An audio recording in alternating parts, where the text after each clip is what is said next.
नमस्कार, जनता टीवी देख रहे हैं आप और मैं हूं आपके साथ रितेश कुमार गौतम। और चलिए सीधा रुख करते हैं बस्ती का, जहां सांसद खेल महाकुंभ के दूसरे चरण का प्रधानमंत्री नरेंद्र मोदी ने वीडियो कॉन्फ्रेंसिंग के जरिए आगाज किया है।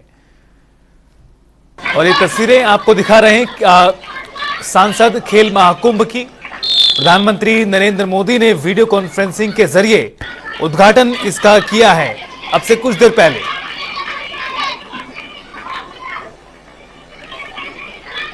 उत्तर प्रदेश के बस्ती में इन खेलों का आयोजन किया जा रहा है और वीडियो कॉन्फ्रेंसिंग के जरिए से वर्चुअल माध्यम में प्रधानमंत्री नरेंद्र मोदी ने इस दूसरे चरण का उद्घाटन किया है। सांसद खेल महाकुंभ 2022-23 के दूसरे चरण का उद्घाटन आज हुआ।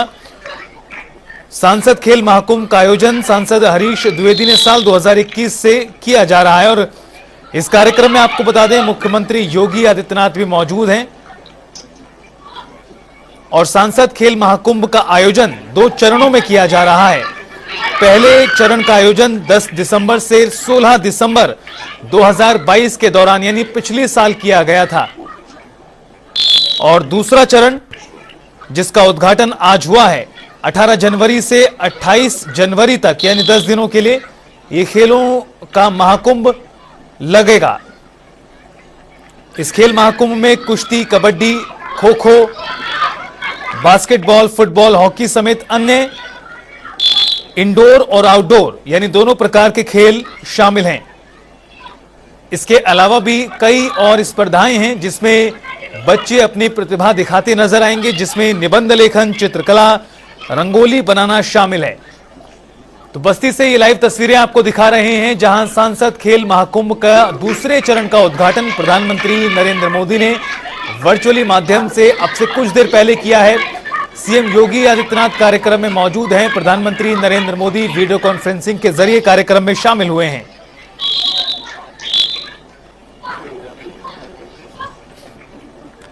सांसद खेल महाकुंभ सरकार की अनूठी पहल है जो जिला बस्ती और आसपास के क्षेत्रों के युवाओं को अपनी खेल प्रतिभा दिखाने का अवसर और मंच प्रदान कर रही है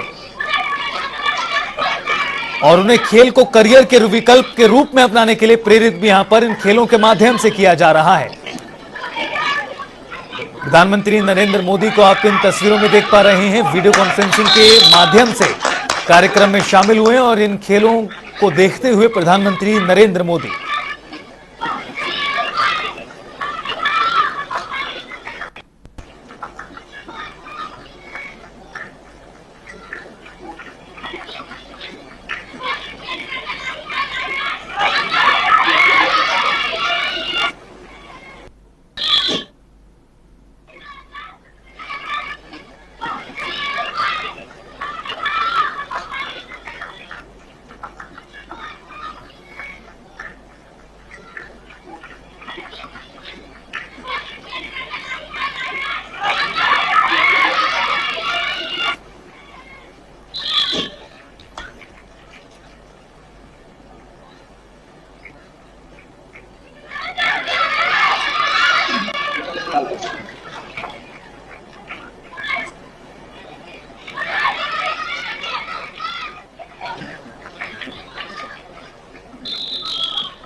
जिन्होंने हमारे माननीय सांसद श्री हरीश द्विवेदी जी के निवेदन को स्वीकार करके अपना बहुमूल्य समय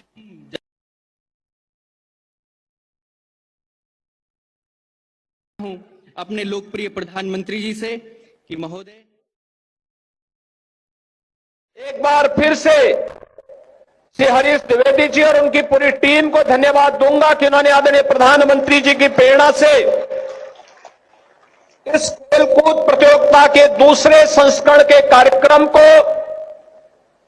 आज यहां पर दूसरी बार जनपद स्तर की इस प्रतियोगिता के माध्यम से आगे बढ़ाने का जो कार्यक्रम प्रारंभ किया है और आदरणीय प्रधानमंत्री जी का मार्गदर्शन प्राप्त हो रहा है, इसके लिए आदरणीय प्रधानमंत्री जी का हृदय से अभिनंदन करता हूं। श्री हरीश द्विवेदी जी को हृदय से धन्यवाद भी देता हूं।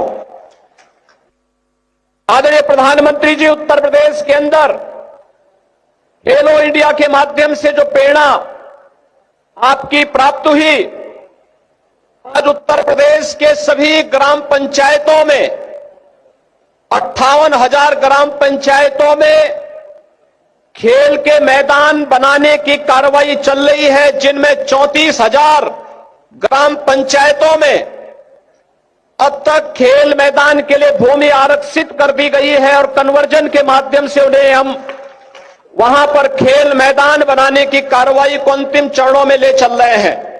जनपद बस्ती में भी ग्रामीण क्षेत्र में 30 खेल मैदान निर्मित हो चुके हैं।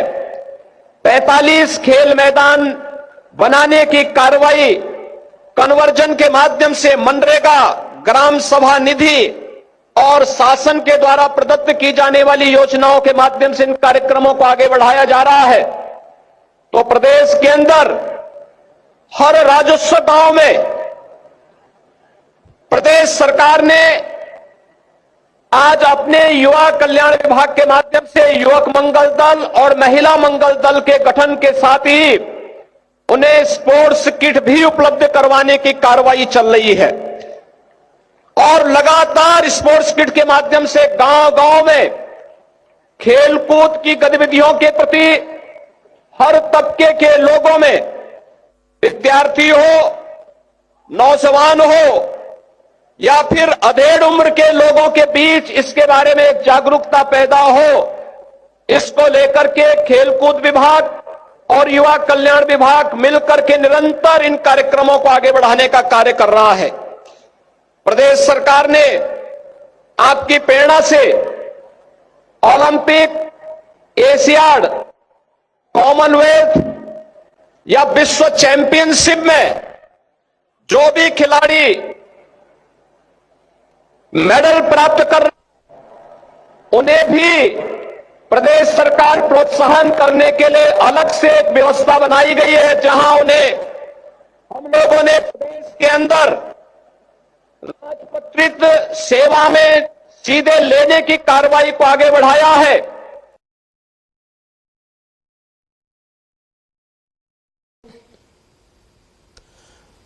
अनेक स्थानों पर कराकर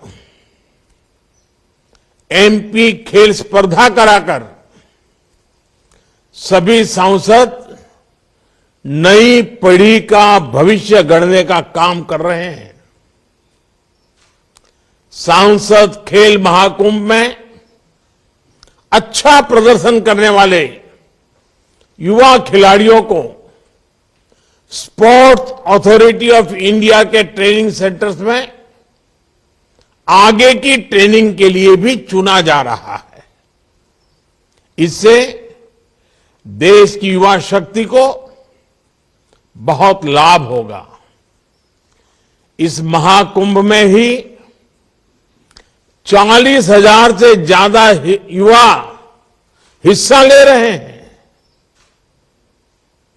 और मुझे बताया गया कि पिछले साल की तुलना में ये 3 गुना ज्यादा है। मैं आप सभी को, मेरे सभी युवा दोस्तों को इन खेलों के लिए ढेर सारी शुभकामनाएं देता हूं। अभी मुझे खो खो देखने का अवसर मिला। हमारी बेटियां जिस चतुराई के साथ और टीम के साथ पूरी तरह टीम स्पिरिट से खेल रही थी, वाकई बड़ा आनंद आ रहा था देख करके खेल को। मैं जानता नहीं हूं मेरी ताली आपको सुनाई दे रही थी कि नहीं दे रही थी, लेकिन एक बढ़िया खेल खेलने के लिए और मुझे भी खो खो के खेल का आनंद प्राप्त करने का अवसर देने के लिए मैं इन सभी बेटियों को बधाई देता हूं, उनका अभिनंदन करता हूं। साथियों, सांसद खेल महाकुंभ की एक और विशेष बात है। इसमें बड़ी संख्या में हमारी बेटियां हिस्सा ले रही है और मुझे विश्वास है बस्ती, पूर्वांचल, यूपी और देश की बेटियां ऐसे ही राष्ट्रीय, अंतर्राष्ट्रीय प्रतियोगिताओं में अपना दमखम दिखाती रहेगी। अभी कुछ दिन पहले ही हमने देखा है कि women under 19 T20 world cup में हमारे देश की कप्तान शेफाली वर्मा ने कितना शानदार प्रदर्शन किया। बेटी शेफाली ने लगातार 5 गेंदों में 5 चौके मारे और फिर ओवर की आखिरी गेंद पर छक्का मारकर एक ही ओवर में 26 रन बना दिए। ऐसे ही कितना सारा टैलेंट भारत के कोने कोने में है। स्पोर्ट्स टैलेंट को तराशने में इस तरह के सांसद खेल महाकुंभ की बड़ी भूमिका है। साथियों, एक वक्त था जब स्पोर्ट्स की गिनती एक्स्ट्रा करिकुलर एक्टिविटी में के तौर पर हुआ करती थी, यानी इसे पढ़ाई से अलग केवल टाइम पास का जरिया समझा जाता था। बच्चों को भी यही बताया और यही सिखाया। इससे पीढ़ी दर पीढ़ी एक मानसिकता समाज के अंदर घर कर गई कि स्पोर्ट्स उतना जरूरी नहीं है, वो जीवन और भविष्य का हिस्सा नहीं है। इस मानसिकता से देश का बहुत बड़ा नुकसान हुआ। कितने ही सामर्थ्यवान युवा, कितनी ही प्रतिभाएं मैदान से दूर रह गई। बीते 8-9 वर्षों में देश ने इस पुरानी सोच को पीछे छोड़कर स्पोर्ट्स के लिए एक बेहतर वातावरण बनाने का काम किया है। इसलिए अब ज्यादा बच्चे और हमारे नौजवान स्पोर्ट्स को कैरियर के विकल्प के तौर पर देखने लगे हैं। फिटनेस से लेकर हेल्थ तक, टीम बॉन्डिंग से लेकर तनाव मुक्ति के साधन तक, प्रोफेशनल सक्सेस से लेकर पर्सनल इंप्रूवमेंट तक स्पोर्ट्स के अलग अलग फायदे लोगों को नजर आने लगे हैं।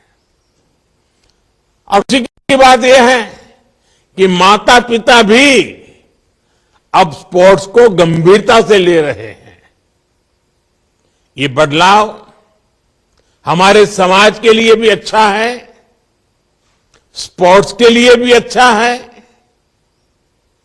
स्पोर्ट्स को अब एक सामाजिक प्रतिष्ठा मिलने लगी है और साथियों, लोगों की सोच में आए इस परिवर्तन का सीधा लाभ खेल के क्षेत्र में देश की उपलब्धियों पर दिख रहा है।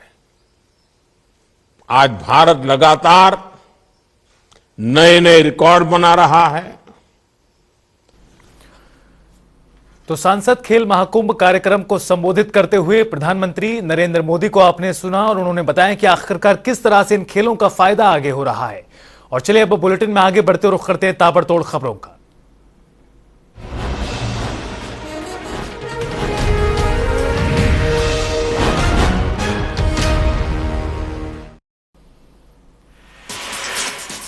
कासगंज जंक्शन रेलवे सिग्नल पर फेल हुआ railway system. Signal system fail होने से रेल यातायात बाधित। सिग्नल फेल होने से आधा दर्जन से ज्यादा ट्रेनें हुई प्रभावित। जालौन के कोटरा थाना क्षेत्र में मंचलों की छेड़खानी से तंग आकर 11वीं की छात्रा सुसाइड मामले में कार्रवाई। घटना के बाद पुलिस ने 12 घंटे में दोनों आरोपियों को किया गिरफ्तार। बरेली के हाफिजगंज थाना क्षेत्र के गांव नोबा में युवक की गोली मारकर हत्या। डल्लप बचाने को लेकर हुआ था विवाद, मौके पर पहुंची भारी पुलिस। जेल में बाहुबली नेता अतीक अहमद की मुश्किलें बढ़ी। इलाहाबाद हाईकोर्ट ने विशेष अदालत प्रयागराज को राजू पाल और उमेश पाल केस का ट्रायल पूरा कर 2 महीने में फैसला सुनाने का दिया निर्देश।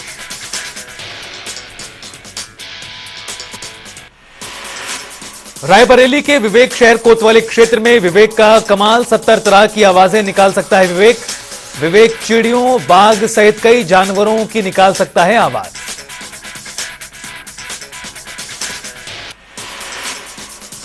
मुरादाबाद पुलिस ने इनामी शातिर ठग को किया गिरफ्तार। आरोपी विश्वास ने एसपी सिटी अखिलेश भदौरिया और एडीजी के नाम मांगी मोटी रिश्वत। आरोपी से पूछताछ जारी। मिर्जापुर के कटरा कोतवाली थाना क्षेत्र के गणेशगंज मोहल्ले में पेड़ गिरने से 5 लोग घायल। हादसे के बाद बचे हुए पेड़ को हटाया गया। झांसी में युवक ने पीएम को फेसबुक पर लिखा पोस्ट। युवक ने पीएम से की अपील। वाहन चेकिंग में लोगों को जुर्माना भरना पड़ता है भारी। साथ ही युवक ने कहा गांव-गांव कैंप के जरिए लोगों के ड्राइविंग लाइसेंस भी बनाए जाएं।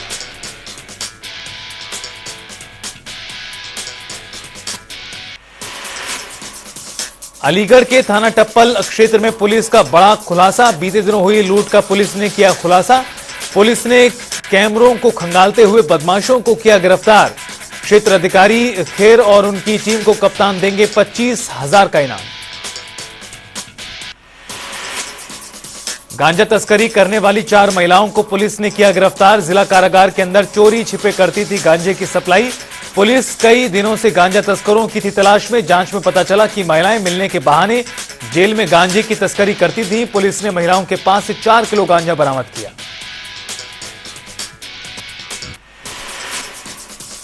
रेलवे प्रोटेक्शन फोर्स का कारनामा। आरपीएफ के जवानों ने जीजा साली का किया अपहरण। आरपीएफ के कर्मचारियों ने फिरौती की रकम न देने पर एनकाउंटर में मारने की धमकी भी दी। पीड़ितों ने पुलिस में दर्ज कराई शिकायत। उत्तरकाशी माघ मेले का चौथा दिन मंच पर आयोजित किया गया फैशन शो। युवक युवतियों ने गढ़वाली फैशन के बिखेरे रंग। पारंपरिक पहनावे में किया शो। हमीरपुर में बैंक का ताला तोड़कर चोरी का प्रयास। बैंक से कुछ भी ले जाने में नाकामयाब रहे चोर। 1 सप्ताह में दूसरी बार ताला तोड़कर किया गया चोरी का प्रयास। बैंक के अंदर घुसकर चोरों ने सीसीटीवी कैमरे का डीवीआर किया बंद। केंद्र सरकार की साइंस प्रतिभा खोज परीक्षा में सहारनपुर के 22 छात्रों का चयन। प्रत्येक छात्र को मिलेगी 10-10 हजार की प्रोत्साहन राशि। कक्षा 6 से 10 तक के छात्रों के लिए है योजना। सहारनपुर में भाजपा विधायक ने किया सड़क का उद्घाटन। नारियल फोड़कर किया उद्घाटन। क्षेत्रीय पार्षद सहित भाजपा के सभी पदाधिकारी रहे मौजूद। कानपुर में लापरवाह डॉक्टरों के भरोसे है शहर की स्वास्थ्य सेवाएं। इमरजेंसी से लेकर जिला अस्पताल के चिकित्सा अधीक्षक दिखे मौके से नदारद। जिला अस्पताल में नहीं पहुंचा कोई भी डॉक्टर। सहारनपुर के घाट क्षेत्र में अवैध खनन का कारोबार जारी। अवैध खनन से भरे 1 दर्जन से अधिक वाहन जब्त। वाहनों के चालक वाहन छोड़कर मौके से फरार। अलीगढ़ महानगर कोतवाली में आगरा एडीजी राजीव कृष्ण ने की बैठक। लोगों से शांति व्यवस्था बनाए रखने की अपील। पुलिस प्रशासनिक अधिकारियों को दिए जनता से संवाद करने के निर्देश। इटावा में मदद के नाम पर रेलवे कर्मचारी ने की नाबालिग लड़की के साथ हैवानियत। घर से नाराज होकर नाना के घर जा रही थी बच्ची। सफाई कर्मी ने छात्रा को बहला फुसला कर किया रेप। हरिद्वार में सिडकुल के रीजनल मैनेजर को शराब पीना पड़ा भारी, कैबिनेट मंत्री गणेश जोशी ने किया सस्पेंड। लोहड़ी के मौके पर रीजनल मैनेजर ने पी थी शराब, महिला के साथ अभद्रता का भी किया था मामला। प्रतापगढ़ में ट्रक से भिड़ी बाइक, 3 की मौत, सूचना पर पहुंची पुलिस, घायलों को पहुंचाया मेडिकल कॉलेज। डॉक्टरों ने तीनों को किया मृत घोषित, पुलिस ने शव पोस्टमार्टम के लिए भेजा। बस्ती में सांसद खेल महाकुंभ का प्रधानमंत्री नरेंद्र मोदी ने किया उद्घाटन, वर्चुअल माध्यम से जुड़े पीएम नरेंद्र मोदी।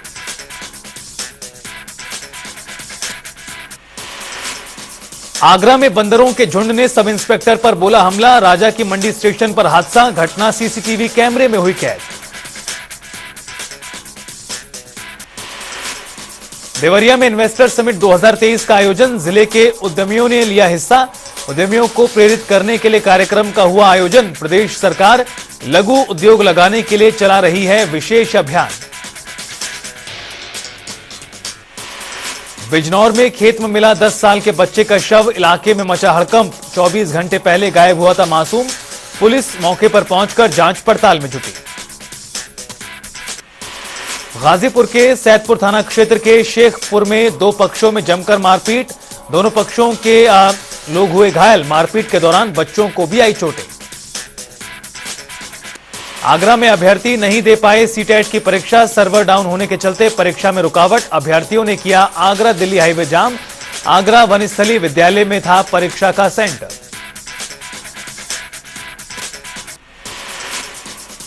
अलीगढ़ में सुरक्षा सप्ताह का आयोजन, एनसीसी कैडेट्स ने वाहन चालकों को यातायात के नियमों के प्रति जागरूक किया।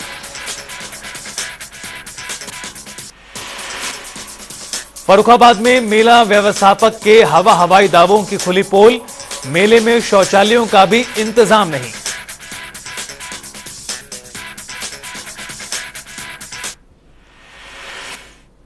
और चलिए रुख करते हैं इस बीच आ रही एक बड़ी जानकारी की और, ब्रेकिंग न्यूज से आपको रूबरू करा दें जो सामने आ रही है। जिला प्रभारी और जिला अध्यक्षों की बैठक रद्द कर दी गई है। लखनऊ से बड़ी खबर, 22 जनवरी को प्रदेश कार्य समिति की बैठक होगी। अब इंदिरा गांधी प्रतिष्ठान में 22 जनवरी को बैठक का आयोजन किया जाएगा, यानी करीबन 3 दिन बाद। और जिला प्रभारी और जिला अध्यक्षों की बैठक को फिलहाल रद्द कर दिया गया है। अब सबकी निगाहें टिकी हैं 22 जनवरी को, जब इंदिरा गांधी प्रतिष्ठान में प्रदेश कार्य समिति की मीटिंग होगी। बड़ी खबर, अहम जानकारी लखनऊ से आपको बता रहे हैं। दरअसल जिला अध्यक्ष जिला प्रभारियों की बैठक होनी थी, जिसे फिलहाल रद्द कर दिया गया है। लखनऊ से बड़ी खबर, 22 तारीख को अब प्रदेश कार्य समिति की मीटिंग होगी।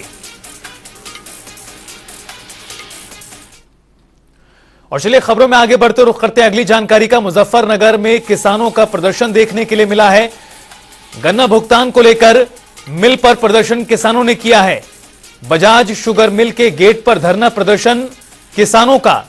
मिल पर किसानों का गन्ना भुगतान बकाया है और इसी वजह से प्रदर्शन करने को मजबूर हुए हैं। 250 करोड़ से ज्यादा का बकाया है। पिछले साल के बकाया भुगतान पर धरना किसानों की ओर से दिया गया है। बड़ी खबर मुजफ्फरनगर से आपको बता रहे हैं, जहां पर किसानों ने हल्ला बोल किया है।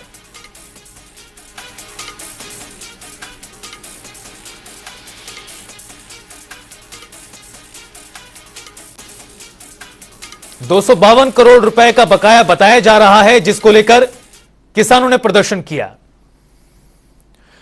तो वहीं लखनऊ यूपी की राजधानी में सड़कों पर खुलेआम प्रेम के इजहार का एक ऐसा वीडियो वायरल हुआ, जिसे देखकर लोग अचंभे में रह गए हैं कि ऐसा भी प्यार होता है क्या। वायरल वीडियो में स्कूटर पर लड़का गाड़ी चलाता दिख रहा है, तो वहीं लड़की स्कूटी पर लड़के के गले से लिपटी हुई है। सोशल मीडिया पर यह वीडियो वायरल हुआ। बिना हेलमेट यातायात नियमों का उल्लंघन करने के आरोप लगने पर ट्रैफिक पुलिस ने भी मामले में कार्रवाई की और इस प्रेमी युगल को ना पकड़े जाने पर सवाल उठाए जा रहे थे। तो वहीं पुलिस तुरंत हरकत में आई। उसमें तत्काल वीडियो फुटेज का संज्ञान लिया गया था और लखनऊ पुलिस के द्वारा थाना हजरतगंज में ऑब्सिन एक्ट का एक एफआईआर रजिस्टर की गई थी। इस एफआईआर को फिर ट्रेस किया गया, उसमें स्कूटी को ट्रेस किया गया, रात में रेड हुई और उसमें जो ऑब्जेक्ट था, जो व्यक्ति था, उसको गिरफ्तार किया गया। उसका नाम विकी शर्मा है। और चलिए फिलहाल इस बुलेटिन में इतना ही। आप देखते रहिए जनता टीवी।